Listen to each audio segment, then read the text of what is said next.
much do you really think about aging and what it means for your body and particularly for your hormones? I think so often we take it for granted that we're getting older, but we don't always realize just how much we can actually do to make this midlife phase a little easier, healthier, and more comfortable as we go through the inevitable changes that come with perimenopause and menopause. But there actually is a lot we can do, not just to improve our quality of life right now, but to keep our bodies strong and healthy for the next several decades. And that's exactly what we'll be talking about today with our special guest, hormone expert Nicki Williams. Welcome to the Feel Better, Live Free podcast brought to you by Thinlicious. I'm your host, Ruth Sukup, and here we'll talk about everything from the science of weight loss to practical tips for making your health a priority in the midst of a busy life. It's a little bit nerdy, a little bit funny, and a little bit revolutionary. So buckle up, friend, because it's about to get real.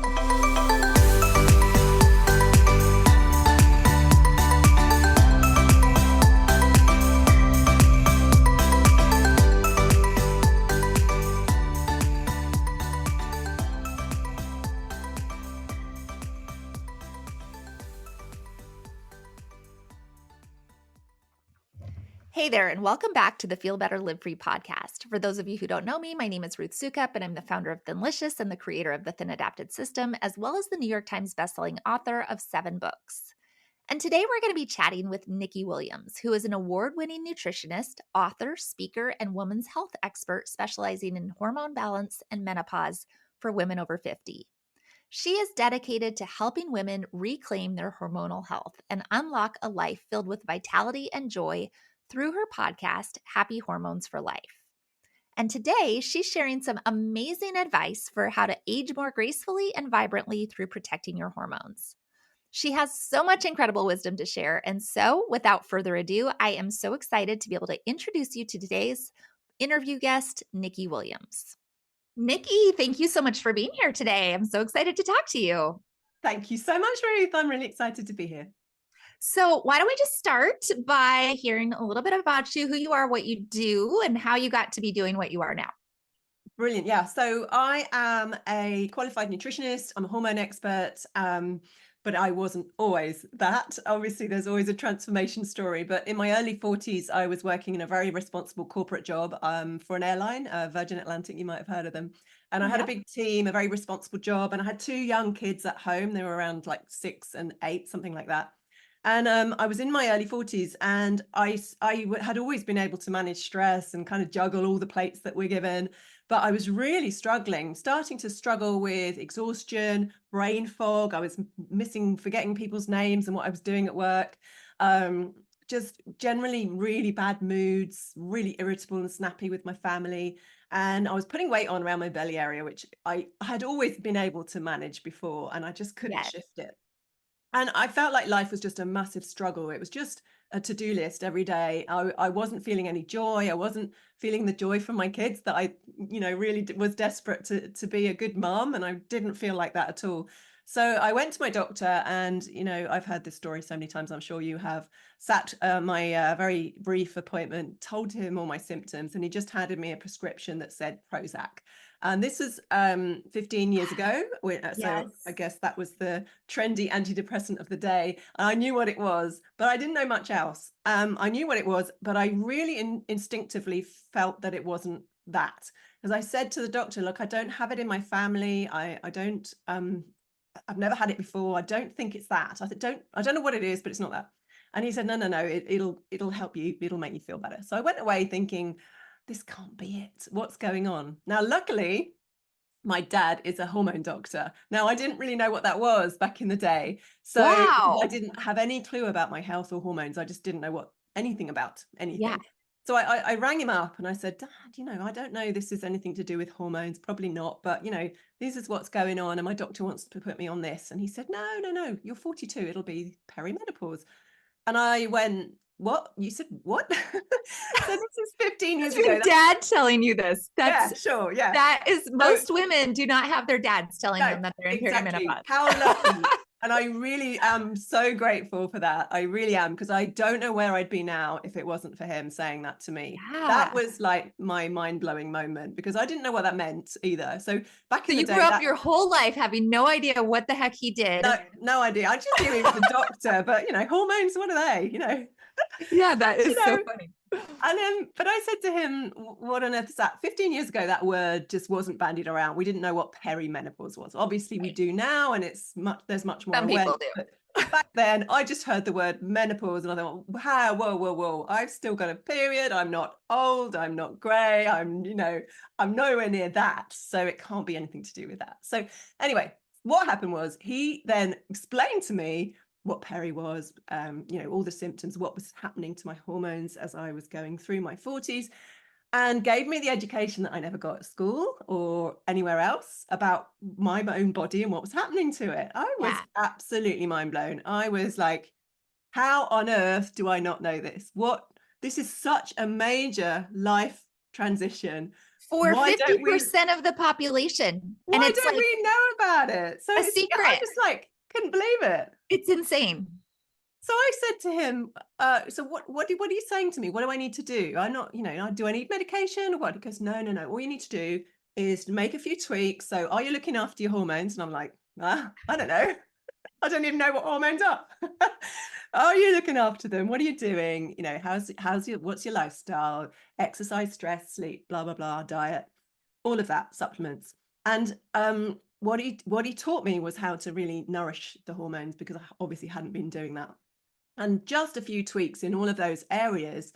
And a few weeks later, I felt so much better. I had more energy, my brain fog Dad, disappeared, I'm in love my with your mood. dad right now.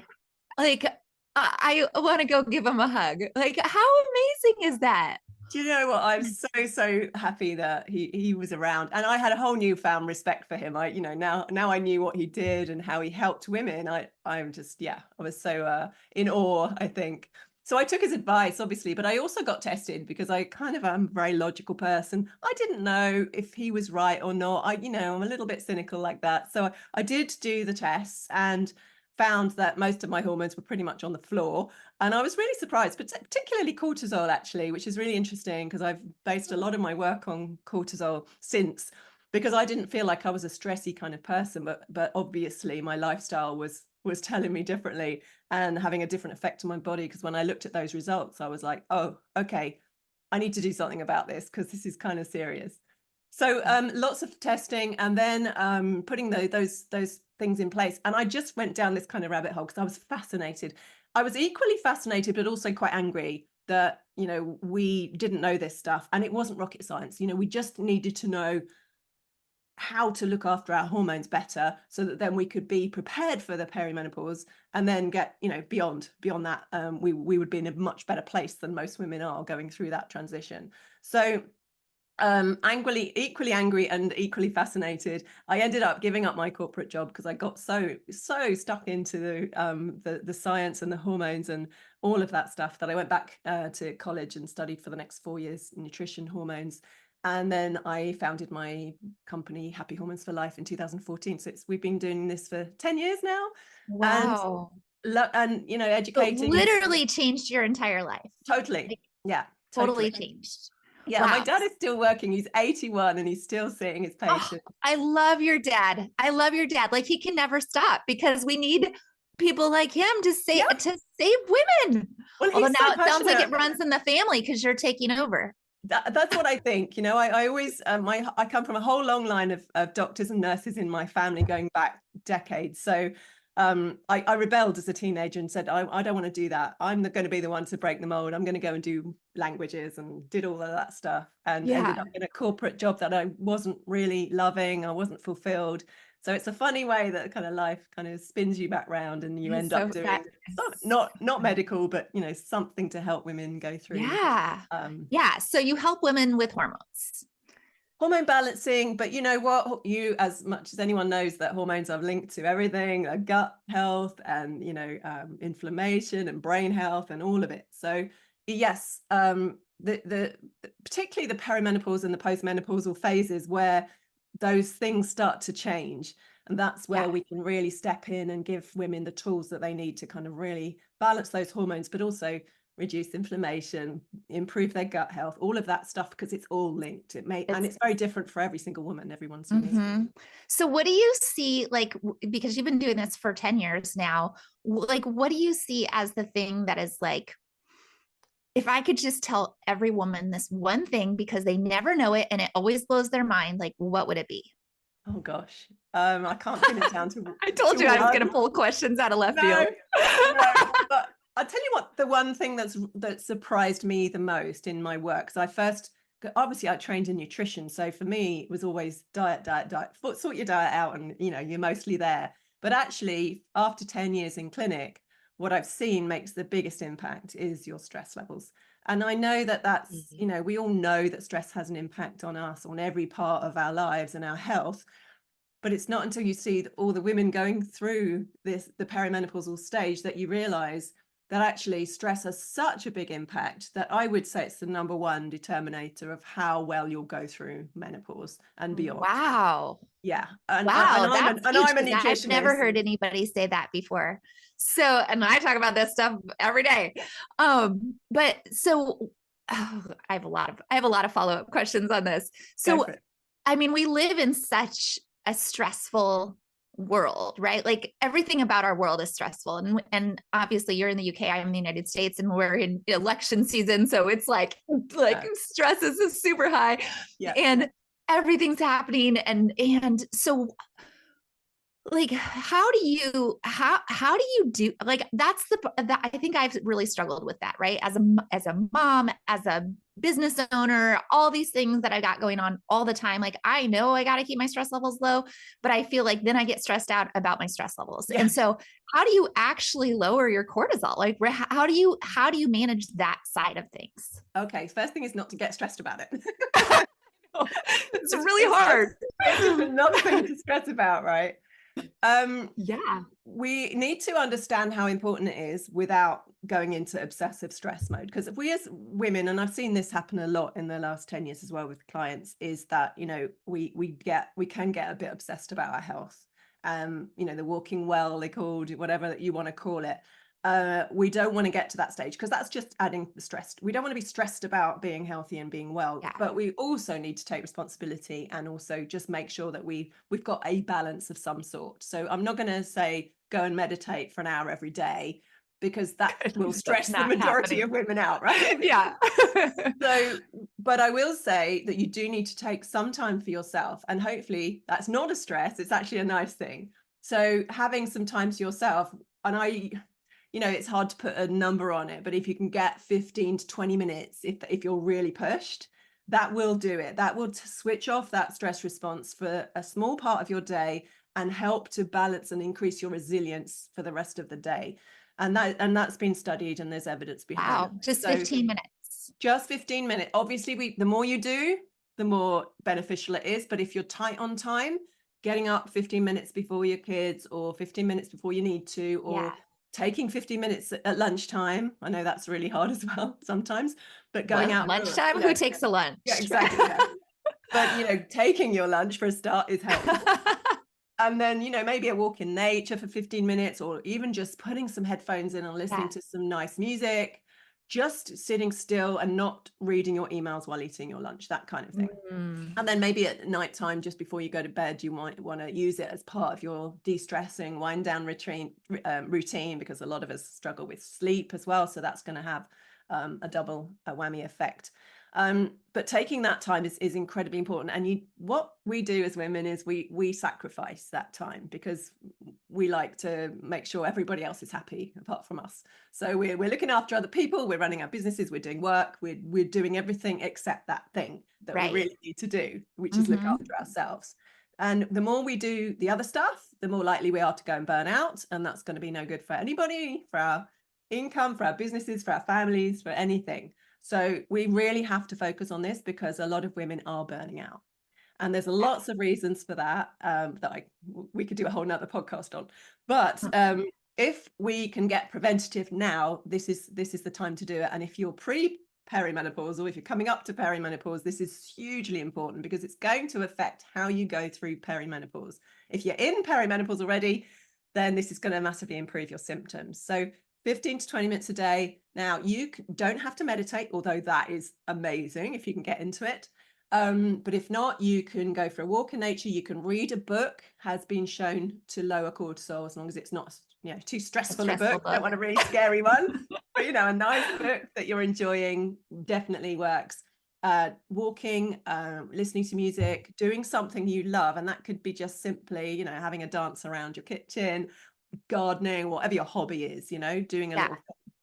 But if not, it's just sitting still for 15, 20 minutes. Now, I know a lot of women struggle with that. That's stressful. I get It antsy. Yeah. You do, I get that's antsy. it. You can do, and there's a lot of guilt and shame associated with it too. Mhm. If you're not being productive, wow, what are you doing? Are you being lazy? What's wrong with you? Why aren't you contributing? Why Yeah. aren't you busy? I'm putting my fingers in here for the podcast, but busy, the busy badge is such a It's common. a badge of honor. I know It it's hard. is. It's like an addictive, like It is hard to addictive. break that, like needing to be busy and productive all the time. So, but you're saying that like this directly impacts how well you go through perimenopause. And then I would assume, because you've been doing a lot of work on aging Yeah. recently. So Yeah. how does that affect even like how we age? And how does perimenopause affect how we age? Hugely, actually, because unfortunately, menopause makes us more at risk of things, more serious conditions as we age. So it's even more important to get through, once we're through menopause, to really look after ourselves properly.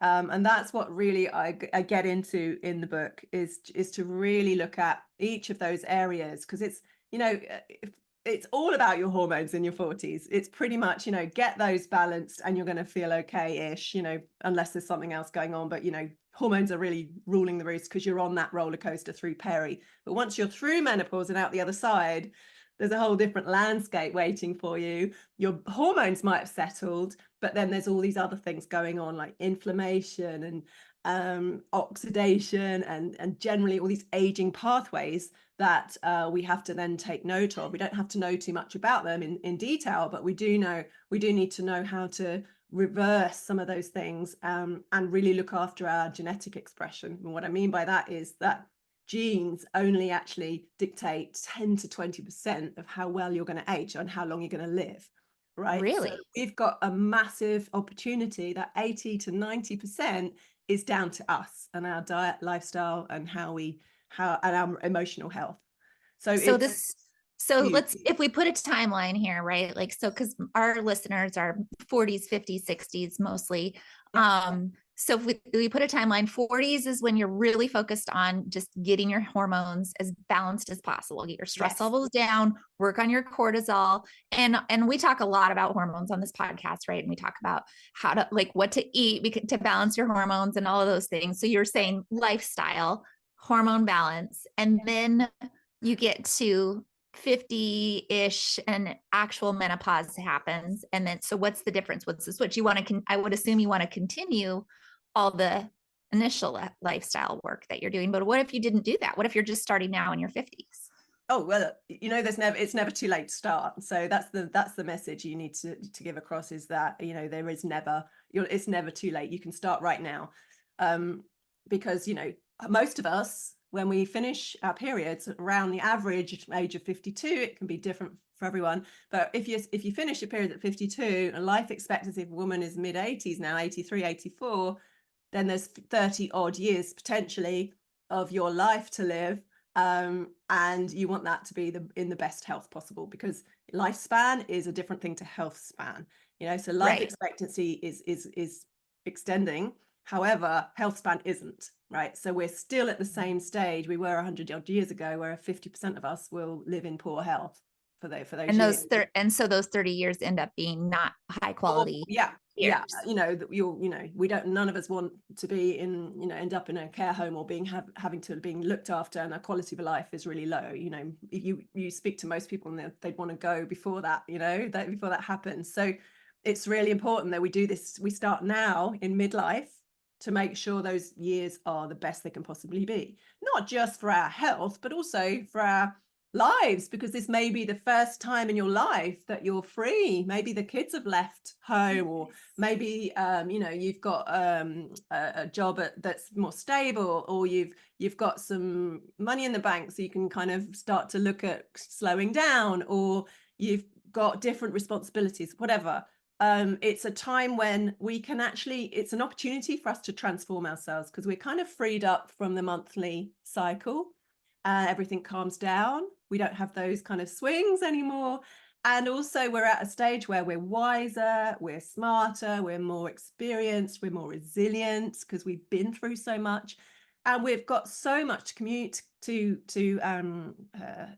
give, and so much contribute to communities and Right. society. And we're not we're not just for the scrap heap. And society will tell you that, older women are useless, they're irrelevant, they're invisible even, and you may feel that way, but there's so much opportunity to not feel that way, and to really leave a mark on the world that you're proud of, Yeah. even I if that doesn't I affect. 100% agree with that. Like I feel like this is like this golden moment where we have an opportunity, right? If you can get these things under control in your life, and with the lifestyle changes that will actually make you feel good for a really long time, then all of a sudden you're like, wow, my kids are grown, so I don't have that to worry about anymore. Like the world is my oyster. I can do anything I want. And I think if like more women start approaching life that way, like it's like a revolution. It has the potential to be a revolution for this generation of women who have so much exactly what you said, right? So much to offer. So going back then, like what are the risk factors, and what are the main things that we need to be looking at, like kind of in that age as we get older, and what do we need to focus on? Yeah, so the main ones for women are heart health. We need to look after Mhm. our heart, because the risk of heart disease is gets relatively quite high after menopause. We need to look after our bones, because we've got a risk of osteoporosis, and joints, because we want to be more mobile, and we want to be able to move around as we get older. We need to reduce inflammation, which generally is the cornerstone of most disease, as you know. So we've got to make sure that we're living an anti-inflammatory diet and lifestyle. And that stress piece comes into this as well, because stress promotes inflammation. Yeah, we need to be looking after generally everything: our skin, our immune system, our, our brain is so important, because obviously the risk of dementia and cognitive decline is super high as well. So those are the kind of key areas that we need to focus on. And it doesn't take, you don't need to get into the science of it particularly. You just need to know what in your diet and lifestyle will support those areas, and make Yeah, sure that because you're kind of. when you mention all those things, it almost feels like overwhelming. Like, oh, well, how am I supposed to focus on my heart and my brain, Yeah, and and like it's all these things, and my stress levels and all the stuff, but it's actually not so many things, right? no. Because a few things will help all of those things. Oh, totally. So can we talk about that a little bit? Like, because you have a protocol for healthy I aging. do. Talk about that. It's called Embrace, actually, and the reason I for love that is that. we really want it to be a period of time, a transition where women can embrace it, and really not be fearful of it, because there are some scary stats out there. We don't want to look at that. We want to be embracing it, and making sure that we are as vital and as smart and as switched on as possible, but we feel good as well, and we're feeling fulfilled. And it's not just physical health that we need to work on, it's emotional health, because that has a massive impact on the body, which is why I've included it in the Embrace protocol. So the E of Embrace is eat. And obviously this is all the dietary stuff, which actually, like you say, comes from that perimenopausal looking after your hormones naturally and all of that stuff. And it's just making sure that your plate is a good one. I'm not going to go into the foods, because everybody should know kind of We what. talk about all the Yeah, things to eat and not to eat all the exactly. time. And I think maybe a couple of changes that might happen as you go through your 50s that, maybe you can get away with in your 40s. So there's a couple of things that you might need to tweak. The first one is alcohol, because it can be so damaging to the brain and the gut, and it disrupts your blood sugar. So it's going to have an impact on those statistics of those diseases. So we really need to cut back or give up if you can, which is always what difficult. And I'm what's not the quite age there what's yet. the age cutoff on that one? I'm just Asking for a friend. Yeah, me too. It's really hard for me to give up that evening glass of I wine. know. I was sort of thinking I would give up in my early 50s, but I'm 57 and I still have my red wine and my gin and tonic. So I'm not there yet, but I am so aware of what it does to me now. So the Yeah. minute it starts, hitting my head, that's it. Like one glass or whatever it is on that particular day. And I find like also if I've had a particularly stressful day, it's worse, for instance. If I hadn't slept properly, it's worse. So you kind of have to just listen to your body and work out what your limits are and really, really stay hydrated. I think, just stay hydrated and then you can have the odd glass as a treat, but kind of keep it as a treat rather than an everyday. And I know that's difficult too. I know. And the other thing that we really need to be very mindful of as we go through our 50s and beyond is carbohydrates. And I know we talk a lot about that, but they have it's very, very difficult post menopause to be to regulate, to metabolize those refined carbohydrates. So we've got to stick to the complex carbs and the fruit and veg as our carbs. Because post menopause we just don't have that ability to metabolize them very well, so we just can't handle them as well, and we're very at risk of insulin resistance, and that leads to inflammation and all these other things. So if we can have a better relationship with our carbohydrates and our alcohol, and do all the other things that we were already doing, then we're going to have a fighting chance of a good healthy body and mind. I love that. And So then that's the E, right? that was That's the the first E E, portion. yes. I'll run through the others very quickly. So M is move, and movement daily is incredibly important, as we know. So that is just about getting that routine that works for you. The 3 S's, I call it: the sweat, the strengthen, and the stretch. Get a kind of mixture of those in your routine as much as you can. Doesn't, do it to your level, but do it, and also do it so that you're enjoying it rather than it's a stress, because that's another thing Yes. that can be stressful is exercise. Yes. We want to be doing things that we love, and if that's again dancing around your kitchen instead of going to the gym, that's all cool as well. The B is balance your hormones, because we still have to look after those pesky hormones. Yeah. So it is this time, as you get older, it's about, yes, cortisol, that's still playing a high impact role. So just making sure we're still looking after ourselves, doing our daily switch offs wherever possible, looking after the thyroid as well, because that, as we age, gets kind of more wear and tear and starts to kind of stutter a little bit. So it's such an important hormone, thyroid, that we need to really make sure that it's optimal and not just sitting at the bottom of the normal range when you get tested. And also, if you can, go private to get it tested properly, because I think it's the same in the States, but here in the UK, we only test the TSH and the T4 occasionally, but it's not the whole pathway. So we never really know how well our thyroid's doing until we go and do it in the private sector. And those tests are coming right down now, so they're fairly affordable now.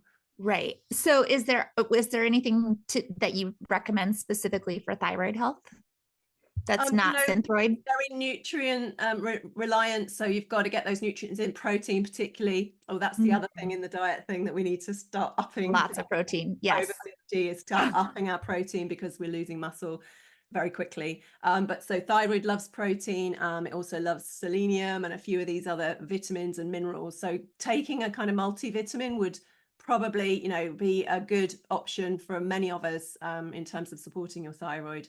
But also exercise and stress management, so key. Both of those affect how well your thyroid's working. So yeah, and if you need medication, that's fine. Just get yourself tested, because the last thing you want to do is suffer with an underactive thyroid. It's really not nice. You'll be exhausted, and you're never going to lose weight with an underactive or hypothyroid condition. The next hormone is insulin. We've got to manage that because that blood sugar management is so important. We've already talked a little bit about that, but making sure that you're eating plenty of protein and healthy fats, and not being on that blood sugar roller coaster is a good thing. And then lastly, sex hormones. Those are the hormones we need to be balancing, whether you're on HRT or not. Or you're doing it naturally, just getting tested, or making sure you're not suffering symptoms of that sex hormone imbalance, because they're really, really important. Estrogen is important for your brain, for your bones, for your heart. So we need to make sure that we're either getting it naturally through phytoestrogens, plant-like estrogens, through herbal supplements, or through medication such as HRT. I'm not against any of those. It's all about what works for you. and making Yeah. sure you make that right choice for your body. R is rest enough. We've talked about, so lots of different types of rest. I think we all focus on, just sitting still, but there's physical rest, sleep, making sure you're sleeping properly, mental rest, making sure your work-life balance is there and you're not answering emails till midnight, spending time in natural beauty, switching off screens and technology. That's a massive one. Each of these is such a big So topic. hard. Yeah, I Um, know. Social rest, emotional rest, these are all things that we don't necessarily associate with stress, but they're all there. So but a big one is sleep, and making sure sleep is such an important thing. I know you must talk a lot about that in terms of weight management, but Yeah. also in terms of general health. It's so important. So breath work too, breathing properly is a key technique that everyone can do, and it's free. So Yeah. we can start breathing properly, because we don't do it. We shallow breathe a lot, and that doesn't get enough oxygen into our brain, and the nutrients start to clog up as well. So breath work, incredibly important for your brain, for your stress, mood, sleep, all of that. Shall we move on to A? I'm whizzing through this. This is the whole book. So Going fast. right. So A is actually about it's actually for those of us who are a bit geeked out with this stuff and love a bit of a biohack, if you like. But A is my biohack section. It's for activating your protective pathways. Now, I talked a little bit about those aging pathways, the autophagy, oxidation, those free radicals, senescence, all these things that happen as we get older naturally in the body. But there are ways that we can slow them down, like telomeres as well. I'm sure you've heard of, and inflammation. So we can slow these things down through certain through what we're doing already with our diet and lifestyle, but certain supplements and also certain therapies. So we've all heard of heat therapy with saunas. That generates heat shock proteins, which can actually increase antioxidants and reduce inflammation and reduce glycation, which is a kind of like a sticky protein process, I call it, that increases inflammation. So things like having a sauna once a week, if you can get that. If you can't, then a hot bath with some heat generating in there, that's really nice. And then cold therapy, we've heard a lot about as well. That produces cold shock proteins as opposed to heat shock proteins, and that does something very similar, but it also supports your immune system as well. So if you don't have to go and sit in an ice bath, you can just put the shower on cold for a few seconds, and that doesn't work in Florida where I live. Cold, there's no such thing as a cold shower here. Isn't that crazy? How come? Because the ground is so warm that the water that comes through is not cold, and it's really annoying. And so I was just actually talking to my husband about this yesterday. I'm like, I really want we've got to, because we have this property that we bought last year, and so we have 6 acres and lots of room. I'm like, we got to figure out a place to have a sauna and an ice bath. Like I'm ready for it, because I keep hearing about it and I can't have cold showers and I want cold therapy. And he's like, you are crazy. That's what he told me. No, I would love that. I've got the tiniest garden here in near London, so don't have room, but if I did, I would definitely be putting in a sauna and an ice bath. And I think you can get them quite cheaply these days, because everyone because everyone's into them. I know. Exactly. But so they're not. So this is the question, right? Because I'm like, is this just like a fad that people are talking about, but it's going to be like done and everybody's going to be like, I don't know why we were so into that. It doesn't do anything. So what does it actually do? So when your body hits that cold water, it goes into a little bit of a stress response, but it's a good stress response. And it produces these cold shock proteins that I talked about. And then it basically helps your cells adapt to like a challenging condition. So but because your body is safe, then it realizes that it's safe, and it increases your resilience. So next time you do it, you're more resilient. And what that does is helps your immune system. It really helps to make you stronger. Okay, and now you really have to look at the experiments done on Wim Hof, the ice guy. Oh yeah. So that they injected him with E. coli or something crazy like that, and he didn't even blink. It wasn't like an issue for him, because his immune system is so strong from all the cold exposure he's had. So the stronger our immune system, the more likely we're going to live longer, basically. So, and live better too. We're not Love going it. to those chronic diseases. And the other thing is light therapy as well. So red light therapy in particular has been a little bit of controversy over that recently because it's quite fairly new therapy in terms of well-being. And then there's not huge amounts of research on it yet, but it does seem to have some potential for that infrared energy, but it kind of needs to go deep. So some of the cheaper kind of, we've seen all the face masks and stuff for your skin. Some of those are not going to penetrate deep enough. No, you want to get a good one. I have a good one, and I do sit in front of that. So at least I have that. You've got that already. That's good. I've got that already, but I still need the sauna and the ice bath. Yeah, and then there's the whole, chapter I've got on supplements and what we need and what we kind of want to focus on, because there's a whole, it's overwhelming, isn't it? All the supplements that are out there. Yes. So I try and make that a little bit more easy to digest for everyone. Nice. And then C is the new, really one that didn't have to focus on in my 40s necessarily, because this one is about connecting. So connecting, I've put C as connect deeply, because as humans, we need connection, not just with other humans, but with nature, with our food, with some kind of spiritual connection, and with ourselves. So each of those categories are just as important as each other. And what that does is if you increase that connection to these things, you're going to live a longer, happier life, because you're going to be switching on feel-good hormones, endorphins, serotonin, dopamine, oxytocin, and those hormones switch on genes that promote longevity, right? So those emotional literally connecting makes you live longer and makes your quality of life so much better. It makes you happier.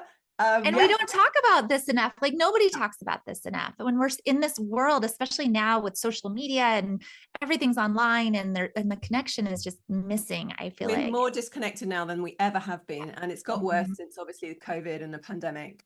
Yes, we've withdrawn even more. We're in what they call a friends recession, where we have lower social fitness. All of those things those terms are being bandied about, but they all affect how our physiology and how healthy we are and happy we are, obviously, but they do affect how long we live. And there's been lots and lots of studies on that.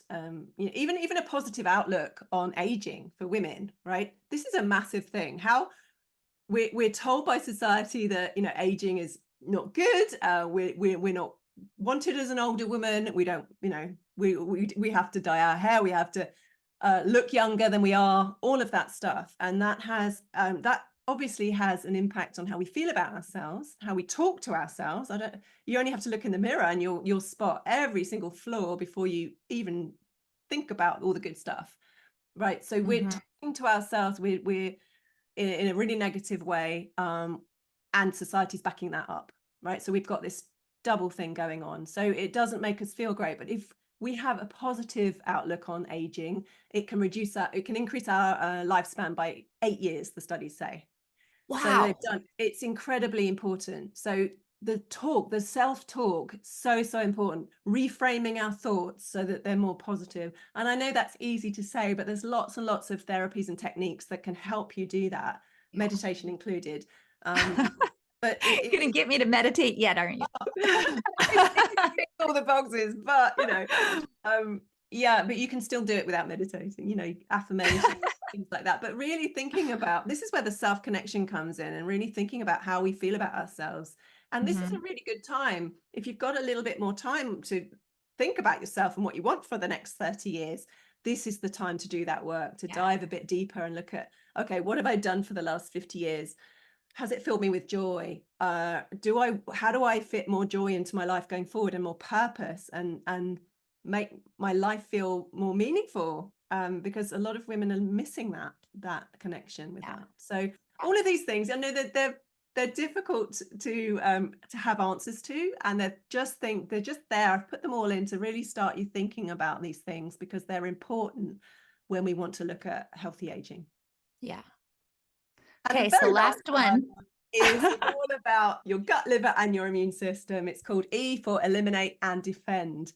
And it's about your gut health, your liver health, reducing those toxins as much as possible, and boosting your immune system, because they're all in the same place and they're all super important to how long we live.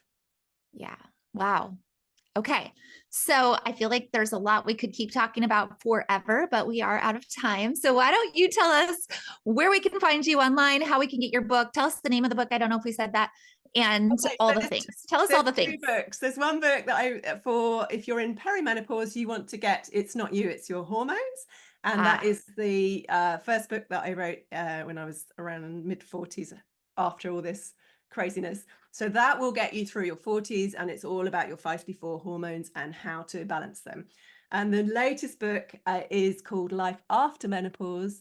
And this one is all about your embrace protocol and how to live, how to embrace your next chapter with a healthy body, mind, and spirit.